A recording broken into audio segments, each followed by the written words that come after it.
আসসালামু আলাইকুম।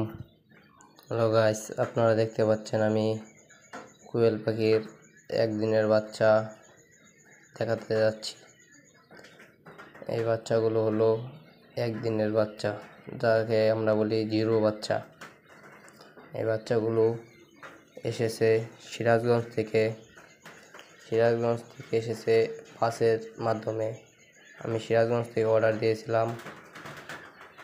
বাচ্চাগুলো দেখেন কত সুন্দর দেখা যাচ্ছে। এই বাচ্চাগুলো হলো জিরো বাচ্চা। এই দুই জুড়িতে বাচ্চা আছে মনে করলেন 250 পিস বাচ্চা এনেছি আমি। একটা বাচ্চার দাম পড়ছে মনে করলেন 10 টাকা পিস। এখন আমি বাচ্চাগুলোকে বোর্ডিংয়ে নেব। দেখেন বাচ্চাগুলোকে আমি বোর্ডিংয়ে নেওয়ার জন্য বোর্ডিং সাজিয়েছি।